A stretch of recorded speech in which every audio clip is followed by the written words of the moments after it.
Bienvenue. Aujourd'hui, on s'attaque à un monument, un penseur qui a la réputation d'être aussi brillant que pessimiste. Arthur Schopenhauer. C'est le moins qu'on puisse dire. On va plonger directement dans son œuvre maîtresse, le monde comme volonté et comme représentation, pour essayer de comprendre cette idée de départ qui, franchement, change tout. Oui, cette affirmation, le monde est ma représentation. C'est ça. C'est le point de départ de tout son système et on va essayer de décortiquer comment il arrive à cette conclusion qui est... Enfin, elle est radicale. C'est plus qu'une conclusion, c'est presque une déclaration de guerre intellectuelle. Il ne cherche pas à dialoguer avec la philosophie de son époque, il veut tout faire exploser pour reconstruire. C'est une bonne image. Et cette première phrase, c'est vraiment la mèche qui l'allume. Alors, allons-y, allumons-la. Le livre premier s'ouvre là-dessus, sans aucun préambule. Le monde est ma représentation. C'est d'une audace folle. Complètement. Ma première réaction, c'est de me dire que c'est une idée presque solipsiste. Est-ce qu'il dit que rien n'existe en dehors de ma propre conscience? C'est une idée qui met vraiment, vraiment mal à l'aise. C'est une réaction tout à fait normale, mais non, ce n'est pas ce qu'il dit. Il ne nie pas du tout l'existence du monde extérieur. Ah, d'accord. Son point est plus subtil et je trouve beaucoup plus profond. Le texte est très clair là-dessus. On ne connaît jamais un soleil ou une terre en soi. On connaît quoi alors? Ce qu'on connaît, c'est, et je le cite, un œil qui voit ce soleil, une main qui touche cette terre. Le monde, il n'apparaît jamais nu. Il est toujours, disons, habillé par notre perception. D'accord, je vois. Toute réalité est donc une relation entre deux pôles qui sont inséparables, l'objet, ce qui est connu, et le sujet, ce qui connaît. L'un n'existe tout simplement pas sans l'autre. C'est ce qu'il appelle avec Kant un réalisme empirique, mais associé à un idéalisme transcendantal. Exactement. Donc, pour être sûr de bien suivre, le réalisme empirique, c'est de dire que l'arbre dans la forêt, il est bien réel, il fait partie de mon expérience. Oui. Mais l'idéalisme transcendantal, c'est admettre que cet arbre n'existe en tant qu'arbre, avec ses couleurs, sa forme, sa texture, que parce qu'un esprit est là pour assembler tout ça en un concept cohérent. C'est ça. C'est une excellente façon de le formuler. L'arbre est réel dans la représentation, mais la représentation elle-même est le cadre, la condition pour que cet arbre puisse même apparaître. Et il dit que c'est pas une idée si nouvelle que ça, en fait. Ah non, il se plaît à montrer que ça vient de loin. Il convoque Descartes, Berkeley, mais aussi, et ça c'est très novateur pour son époque, la philosophie indienne du Vedanta. Oui, il cite cette phrase qui résume tout. Pour les sages de l'Inde, existence et perceptibilité étant deux termes équivalents. C'est vertigineux. Ça l'est. L'univers entier tel qu'on le connaît n'existerait que parce qu'il y a un sujet pour le percevoir. Et donc ce n'est pas nier la matière. Non, absolument pas.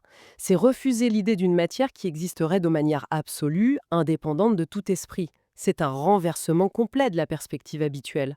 Où l'esprit est un petit produit tardif de la matière. Voilà, pour Schopenhauer, c'est l'inverse. La matière n'existe qu'au sein de l'esprit. Ça soulève une question tout aussi vertigineuse. Si mon esprit est le projecteur de ce film qu'est la réalité, quelles sont les règles de la projection? C'est quoi le code, le logiciel, qui transforme le chaos des sensations en un monde structuré? C'est là qu'il introduit son concept clé, le principe de raison suffisante. Ok, C'est la structure fondamentale de notre esprit, le système d'exploitation de notre conscience, si tu veux. j'aime bien l'analogie. Et ce principe, il a plusieurs facettes. Pour le temps, c'est la succession. Chaque moment chasse le précédent. Tout est en fuite constante. D'accord. Pour l'espace, c'est la position. Chaque chose n'est définie que par sa relation aux autres. Un point n'est en haut que par rapport à un point en bas.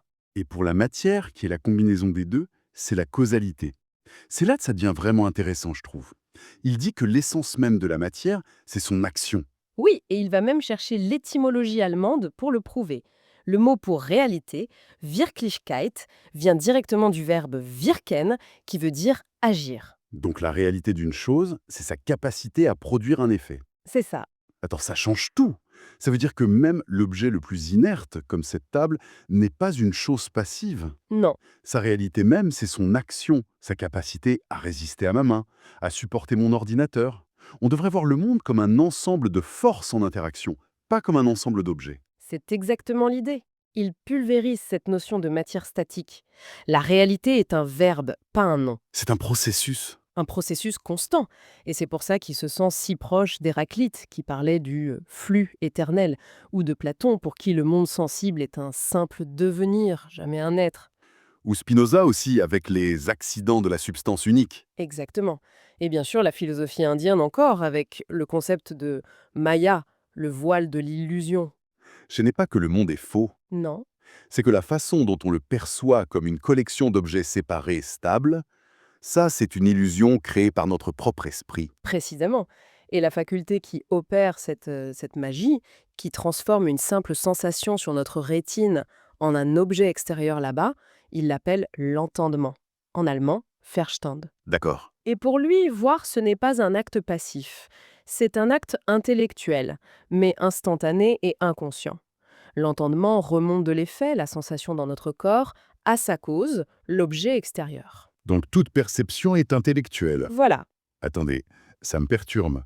Si l'intuition est intellectuelle, ça veut dire que mon chien, quand il attrape une balle au vol, il fait un calcul de causalité inconscient? Il ne fait pas que réagir? Non, il comprend le monde à sa manière. C'est une vision beaucoup plus noble de l'intelligence animale? Absolument. Schopenhauer a un immense respect pour l'intelligence animale. L'entendement, cette saisie intuitive de la causalité, c'est pour lui le point commun entre l'homme et l'animal. Ce n'est pas juste l'instinct. Non, c'est une véritable connaissance du monde. Le texte donne des exemples qui sont incroyables. Il part de ce jeune chien qui n'a jamais sauté d'une table, mais qui hésite, parce qu'il comprend intuitivement le rapport de cause à effet entre la hauteur et la chute. Il anticipe. Ou cet exemple encore plus frappant de l'éléphant. Il a l'habitude de traverser des ponts, mais un jour il refuse d'en franchir un. Son cornac insiste, mais l'éléphant, il ne bouge pas. Et alors? Finalement, on découvre que le pont était vermoulu et n'aurait jamais supporté son poids. L'éléphant a fait une évaluation causale bien plus juste que l'homme. Ça, c'est de l'entendement pur. L'exemple de l'éléphant est incroyable. Ça me fait penser à toutes ces vidéos qu'on voit sur Internet où un animal fait un truc stupéfiant d'intelligence. On se dit, il est presque humain. Oui, Mais Schopenhauer dirait non. C'est de l'entendement pur. C'est une intelligence brillante, mais complètement ancrée dans l'ici et maintenant. voilà la distinction fondamentale.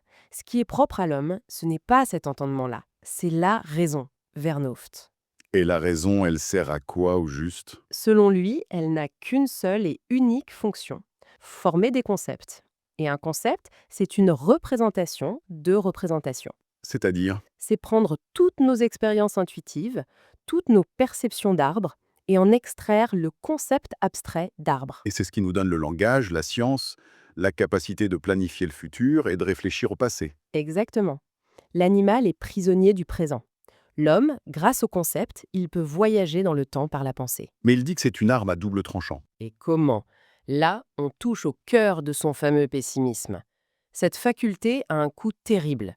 L'animal, dit-il, vit dans une innocence, une quiétude qu'on a perdue. Pourquoi? Parce que nous, avec la raison, on vit constamment entre l'anxiété pour l'avenir et le regret pour le passé. La raison introduit aussi l'erreur, le mensonge. Et surtout, elle nous donne la certitude de notre propre mort. C'est une pensée glaçante qu'il formule. Laquelle? L'animal ne connaît la mort que dans l'instant où il meurt. L'homme, lui porte en lui cette conscience chaque jour de sa vie. Et c'est cette certitude, ce fardeau, qui est la source de toute philosophie et de toute religion. C'est ça. On cherche un sens parce qu'on sait que notre existence est finie. C'est le prix à payer pour notre intelligence. On comprend mieux le personnage en lisant ça. Et quand on regarde les préfaces de son livre, on découvre un homme qui ne fait aucun compromis. Il est d'une exigence folle. Ah oui. Il demande par exemple de lire son livre 2 fois. Ce qui peut paraître arrogant, c'est vrai, mais c'est parfaitement logique dans son système. Comment ça? Il explique que sa philosophie n'est pas une chaîne, où chaque argument suit le précédent. Il la compare à un organisme vivant, où chaque organe soutient tous les autres. Le début ne s'éclaire vraiment qu'à la lumière de la fin. Et inversement. Et inversement. La première lecture, c'est l'anatomie. On découvre les pièces. La seconde, c'est la physiologie. On voit l'organisme fonctionner dans son ensemble. Et il ne mâche pas ses mots envers ses collègues. Il traite Hegel de caliban intellectuel, de charlatan. Oui, il méprise les professeurs de philosophie qui, selon lui, ne cherchent pas la vérité, mais un salaire, une carrière. On sent une amertume, une colère profonde. C'est la voix d'un homme qui se sent profondément seul. Il se plaint d'une conspiration du silence universel autour de son œuvre. Il se voit comme le dernier des vrais philosophes. Dévoué à la vérité. Voilà, dans un siècle qui préfère, selon ses mots, le faux, le mauvais et à la fin l'absurdité. Cette colère donne une dimension tragique et très humaine à son projet. Il n'écrit pas pour être applaudi, il écrit pour une postérité qu'il espère plus lucide. On sent la frustration, oui. Pour résumer où on en est, On a exploré cette première phase du monde selon Schopenhauer. C'est une représentation, un spectacle grandiose construit par notre esprit. Selon les règles du temps, de l'espace et de la causalité. Mais il nous prévient lui-même, ça, ce n'est que la superficie de l'univers. Exactement. Après avoir établi cette base, il nous laisse sur un suspense philosophique. Insoutenable. Il pose la question qui va tout faire basculer. Le monde est ma représentation, d'accord? Mais n'est-il rien de plus? Ce monde que je perçois comme extérieur ne serait-il pas, au fond, de la même nature que la chose que je connais le plus intimement, mon propre corps? C'est la question qui change tout. Parce que mon corps, je ne le connais pas seulement comme un objet dans l'espace, comme la table. Non. Je le connais aussi de l'intérieur, directement. Je le connais comme volonté. Et c'est là que le titre de l'œuvre prend tout son sens. Le monde comme volonté et comme représentation. Il a démonté la machine de la représentation et maintenant il nous propose de regarder le moteur. On reste donc avec cette pensée pour la réflexion. Après nous avoir montré que le monde est notre spectacle, Schopenhauer nous demande de nous interroger sur ce qui se passe en coulisses. Quelle est cette autre face du monde? Cette chose en soi qui n'est pas simplement un objet pour un sujet. C'est le grand mystère que la seconde partie de son livre, Le monde comme volonté, va s'efforcer de dévoiler.